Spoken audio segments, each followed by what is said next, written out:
Okay, hi. We're here tonight with Calvin Turnquest, and he is running for Commissioner District 1 in Palm Beach County.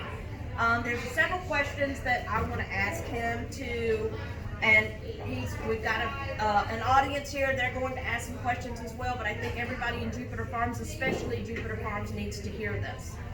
Okay. I don't know if I should be nervous. You're interviewing me. Oh gosh, this is great. Okay.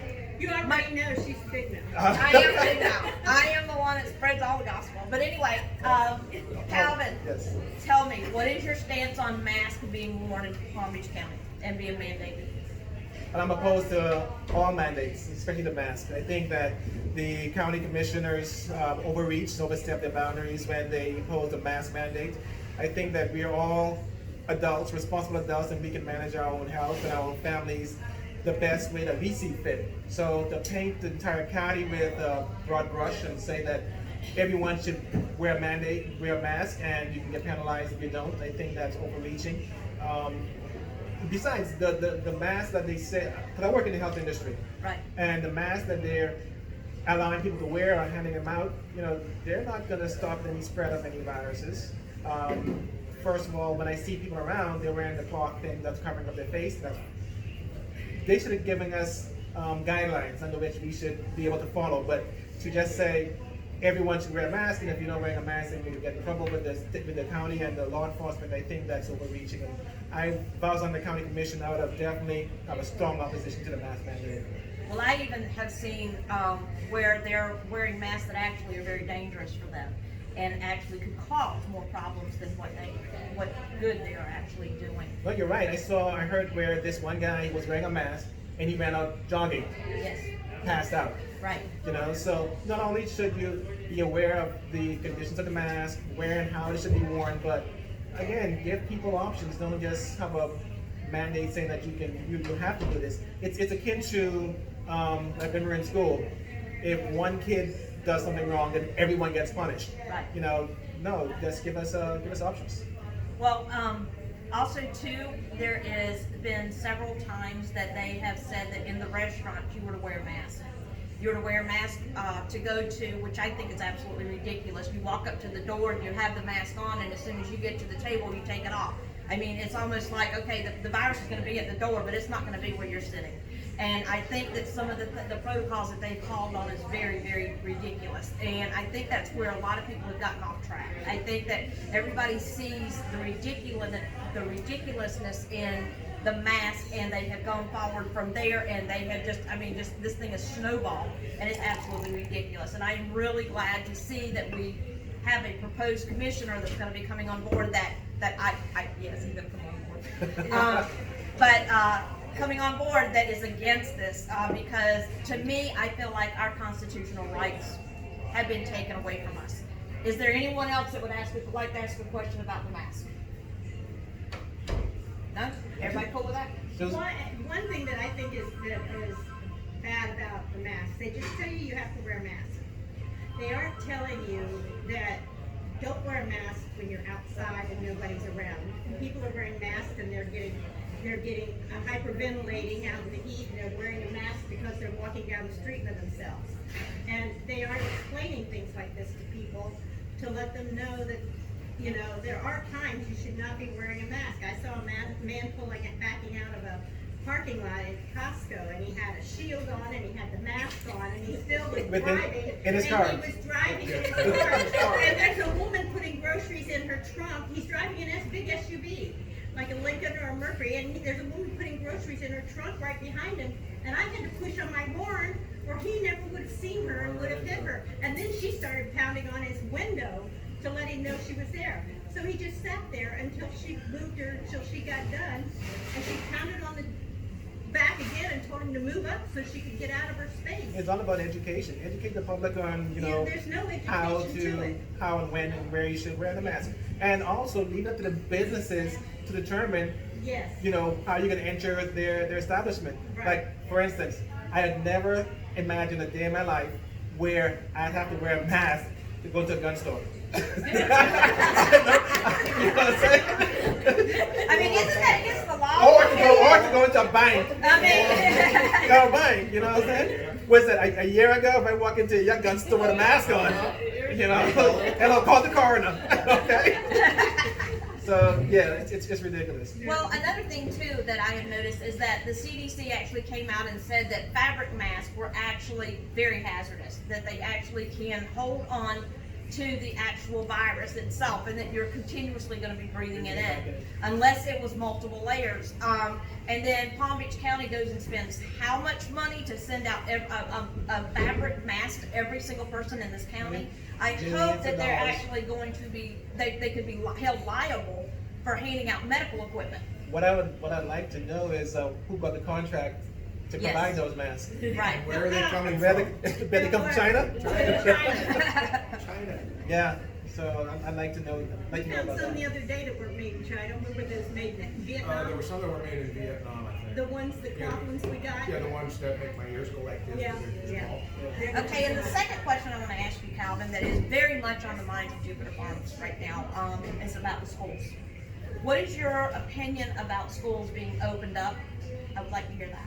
No, I think the schools should be open, but give parents options. For those who are really concerned about the kids and interacting with other kids and maybe catching the virus and bringing it home, if you're so concerned about that, then give people options. Have the brick and mortar, and then have a virtual option so that we can choose for ourselves. But to close it all the way down themselves or postpone the opening, I think it does our kids a disservice and it does the parents a disservice, because closing the schools, most homes today need 2 parent incomes. So if you're going to close the school, that means one parent needs to stay at home and monitor the kids while they're doing the schoolwork, which means dad or mom is going to be out of the house working overtime just to make ends meet.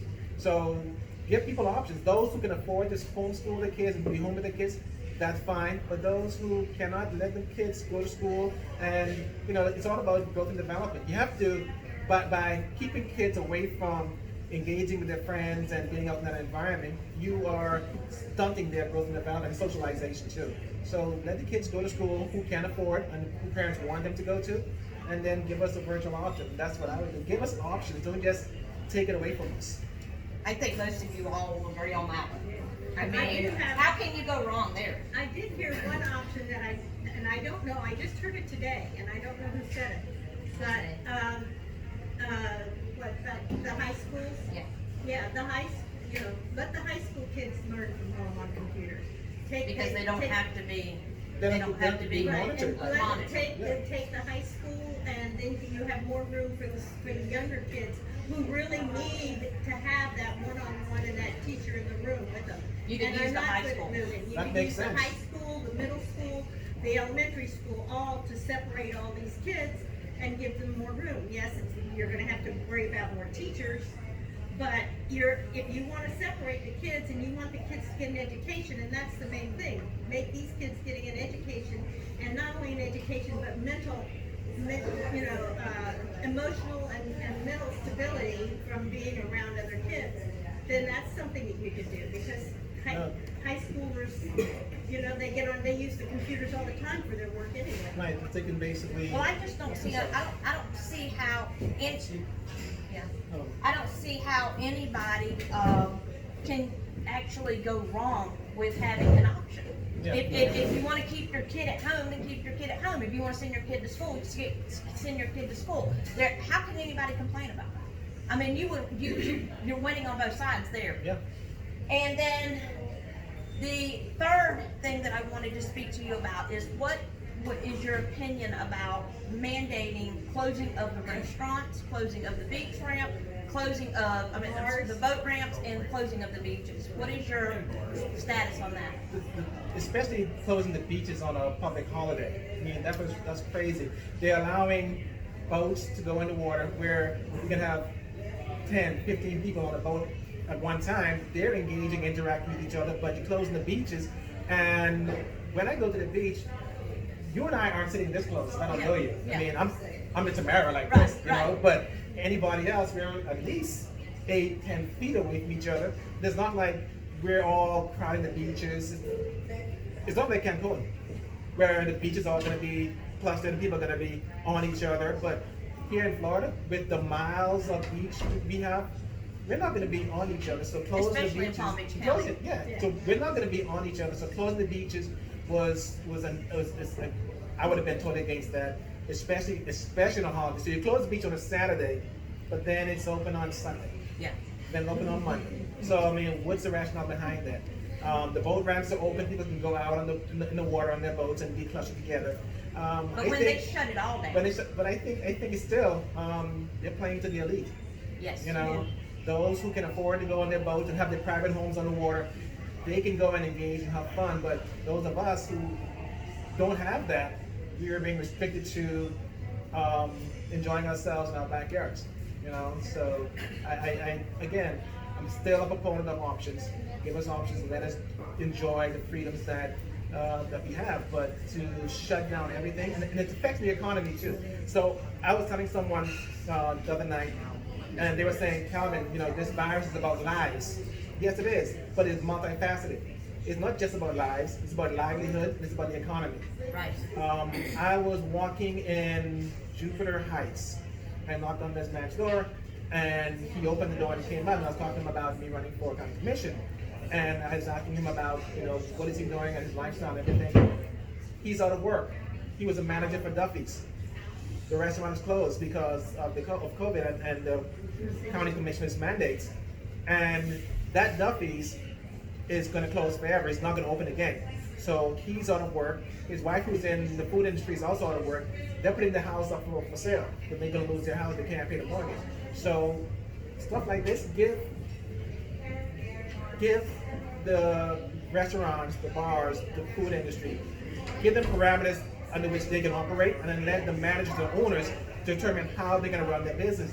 They're paying the taxes, they're paying the payroll, they're responsible for the safety and primarily well-being of their employees and the customers. So the restaurant, the food industry, they have multiple responsibilities, and for anyone to take that away from them, and now people are losing their jobs, losing their homes, and these businesses, you know, they still have to pay rent. So how are they going to provide for themselves and their employees if you're going to shut them down? And then, like I said earlier, the virus doesn't have a stopwatch. They don't have a clock in their arms. So if you're going to have the business open, you know, during the day, then say, well, 10 o'clock or 11 o'clock, shut down, you can't operate. Who are you to tell me how I can operate my business? I've been a business owner, and I know what it takes to run a business, manage a business, be responsible for people's income. And now you're going to take that responsibility away from me because you think that you have the authority. Well, the authority was given to you by the people to represent our voice and represent what we want. Don't take it away from us. Hallelujah. Hallelujah. I mean,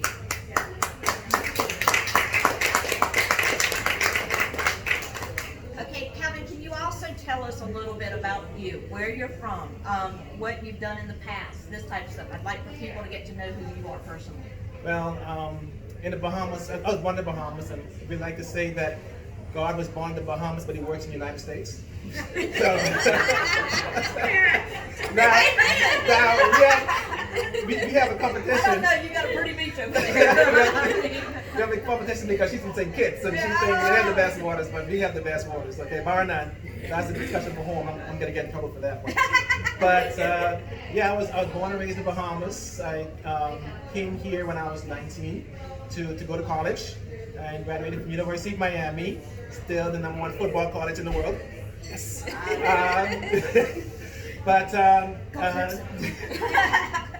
You had to throw that you in. and I can have problems during football season. Go Gators. Oh, ooh, no, we're both against her, right? But yeah, 100% go Buckeyes. oh, that's even worse. They stole our championship. But won the Bahamas, graduated from the University of Miami. My parents initially wanted me to go to medical school, and that was their dream for me. And so when I got my first degree in chemistry from the University of Miami, I applied for medical school. Didn't get accepted the first time, so I went on and got my graduate degree in physical chemistry, applied the second time, and got accepted to 3 medical schools. I called my parents and told them, look, I can do it, but I don't want it. And they weren't happy with that, but they said, my father is a practical one, my mom was all emotional. I can't believe you're gonna do this to me. I'm like, Mom, look, I need to live my life for myself. You chose your career, Dad chose his career, and now it's time for me to live and choose the path for me. And For Don't me, pray for for me your it was.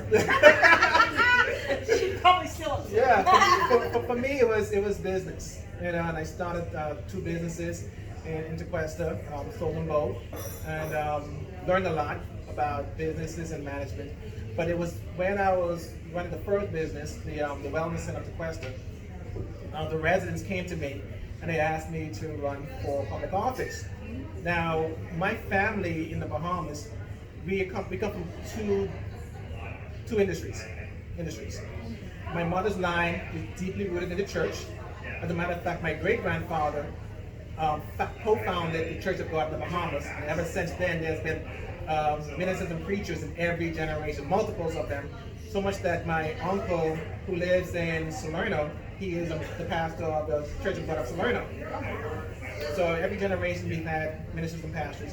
My father's line were all in politics. From the very first one is my Uncle Orville. Well, I call him Uncle Orville, my dad's cousin. So he was the Governor General of the Bahamas. And then his cousin, Aunt Ivy, became the Deputy Prime Minister. So Uncle Orville's son, Tommy, became the Minister of National Security. And right now in the Bahamas, I have 5 cousins who are all members of Parliament. So when I ran for office in Turnquest, I didn't tell my parents that I was going to do it.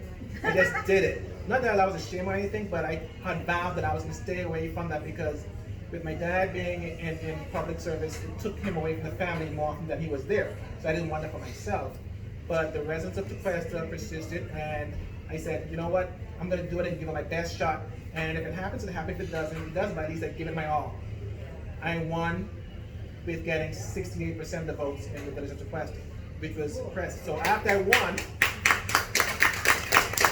I called my dad. The American dream. It is the American dream. Yeah. So after I won, I called my dad and I told him that, Dad, I'm a public servant. He's like, what do you mean? I said, I ran for office and won. He's like, I'm not surprised. So you're not? He said, what do you think of grooming you for all those years? He said, it's in your blood, it's in your DNA. This is who our family is, this is what we do. We give back to the community that give us so much. And that's why I have been running for office and trying to give back to my community in multiple ways, because I feel that America offers its people and its immigrants so much opportunity. There's no excuse for you to fail in the United States, none whatsoever. When I first came here as a teenager, 19, my head was spinning with all the opportunities that were available to me. And I called my dad and said, I can do this, and I can do that, and I can do this. He said, son, stay focused, because if you lose focus, you can get drowned in all the opportunities that America has for you. So it took me from, when I came here at 19, it took me 13 years being here before I was able to get my U.S. citizenship.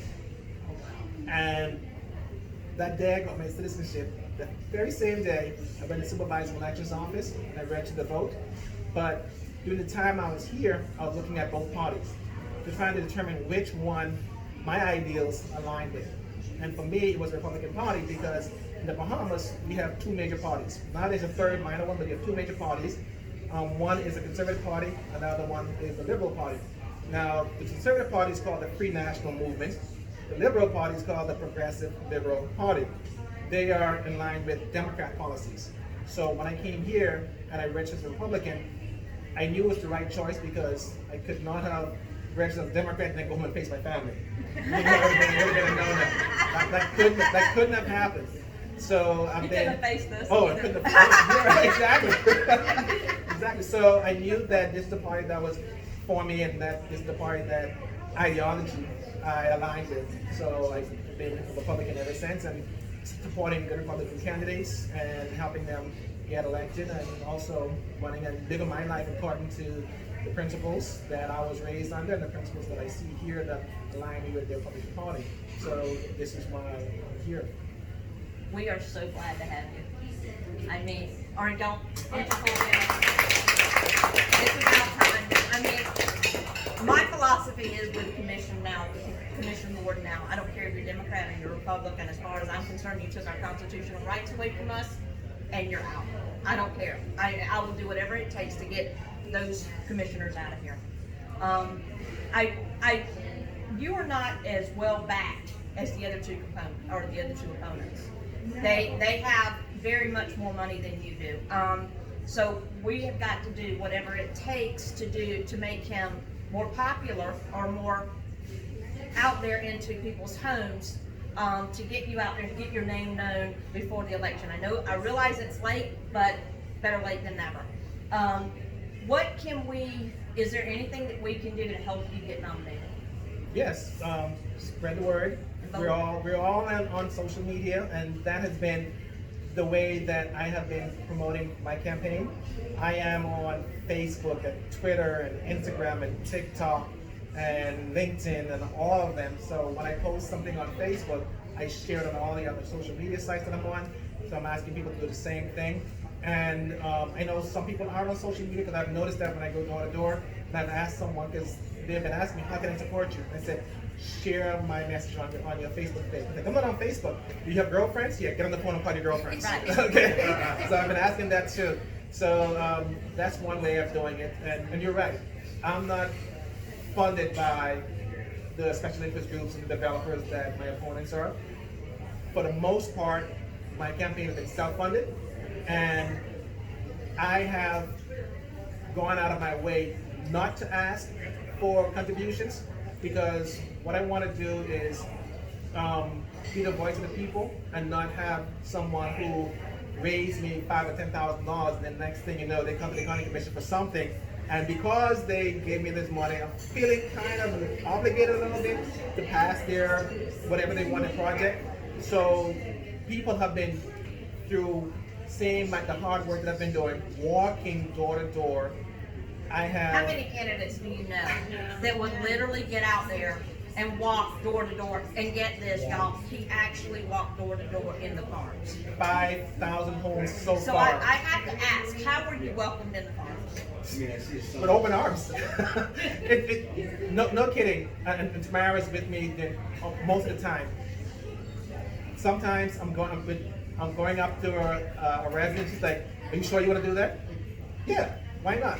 And I go up, and they turn around, and I tell them who I am, and it's like, oh my God, it was such a warm welcome and warm feeling. And then when we're done, they give me fist pumps, elbow bumps, and everything. I said, you know, I'm going to vote for you, and I'm going to tell my friends about you, because we don't see people out in the farms walking and coming out here. And one gentleman, I felt so bad. He had just come home from work. He was all, dusty and everything. And I walked up to him. I didn't care. I walked up to him, I introduced myself, and he was like, nobody comes out here. He said, we're like the forgotten children out here until they want something. But he said, you're here, no kidding, I get off work at 7:30 in the morning. I go home, shower, change, and I get back out, and I'm campaigning from 10 o'clock in the morning until 4 p.m. Then I go home, shower, maybe get an hour's sleep, and then go back to work. But I think putting in the work is worth it, because it's not something that I have to do, it's something that I should do. And I should get out and meet the people who are going to vote for me to represent them. It means a lot. Will you still have that open door policy for us once you're nominated? For you, of course. You really won't have a choice with me. I'll be knocking at your door. Of course. No, this is who I am. Even in Turnquest, when I go to the grocery store, people stop me in the aisle and they want to have long conversations. I mean, I'll go to the store for a gallon of milk and I'll come home 2 hours later, and Tamara's like, where have you been? To the grocery store. Yeah, right. But I don't mind that, because these are the people who I'm supposed to serve. Right. You know, I think when you're up there and you've been in office way too long, you forget that. Now They do forget it. they forget it, and They the attitude and mentality is now that you, the people, are there to serve me. But they forget, I'm here to serve you, and that's why I'm here. You know, even Jesus washed the feet of his disciples, didn't That's he? right. So he's a servant of the people, just like I'm a servant of the people. Amen. Well, Calvin, I can honestly say, and I think everybody else can say here, that we are very glad to have you, and we're going to do what it takes to get you in that office. I appreciate it. Here's one thing that, Yes. you were talking about taking away our rights by making us wear masks. Quote Frank just gave me, I don't know who did the quote, it's an on right now. If the government can suspend your rights anytime it deems something is a crisis, you don't have rights, you have permissions. And they are not our that is rights, true. and they are our rights, they're not permissions, they Right. are our rights to be able to do what we do. Well, it's our right also to vote those who are in office who will represent us, vote them out. That's our right too. So, Yeah. It is. so look out Kerner. There's a buddy of mine who's running against Kerner right now. His name is John Maples. He's that down there in Kerner's district. But You all remember that. I'm that gonna district. go, and after this election on August 18th, I'll be there walking with John and helping him get elected too. We gotta get Kerner out of there because he's the ringleader of that circus, so we gotta get him out. Exactly, and I'm all for that. Yeah, he is. He's a really what other questions? Anybody have some other questions? Anybody? Questions? I have one question. Hi, Bear. Hi, hello, hi. Have you read the Jupiter Farms neighborhood plan? I have not read the Jupiter Farm neighborhood That plan. you should read at least the first couple of pages and the last couple of pages. Yes. It's very important to us in Jupiter Farms that our neighborhood plan be followed. We're probably going to be updating it. We'd like to maybe update it and reaffirm. A very, very important document as it relates to this community STAB. Yes. Yeah, Okay. we had, the Definitely. Jupiter Farms plan was done in 91 or 92. 94. Was it 94? Okay, 94. Frank and I were part of it. I don't know if anybody else here was, but we were the first ones to do this with county planning and zoning. We'd come out in the evenings and we'd have these meetings and get-togethers and broke into groups and decided on certain things and brought it forward. And that's probably been one of our saving graces with we have Bryce Soccer Complex that wanted to go in on Indiantown. The big thing about that, two big things. One, it didn't even, our kids were not even going to be going there. It was, So it's private? it was Yeah. private. It was a private commercial venture. Right. And the other thing was, once they changed the zoning, then we would have problems with zoning, making Indiantown Road another North Lake. Because they would have set precedents. Right, it would set the precedence. Right. So that document that we did in 94 has been very important in keeping Jupiter Farms the way it is today. And I love it the way it is. We It do is. too. We It do is. too. Like I said, people out here are so warm, and what people don't understand about the farms too, it is so diverse. It is crazy diverse, you know? Yeah, really. Because one thing I realized is that, you know, coming from the islands, we love land. We love land. I guess you do. And you'll see us putting up all kind of fruit trees from home backers because you know that's what we do. We work with our hands. We love the feel of the soil in our hands when we growing stuff. So zero line line, you can't see me living there. Okay, I love the We would love to farms. have you in Jupiter. Yeah. Well, you need to talk to that lady over there. We would love to have you. So when are you moving here? Good. As soon as you can.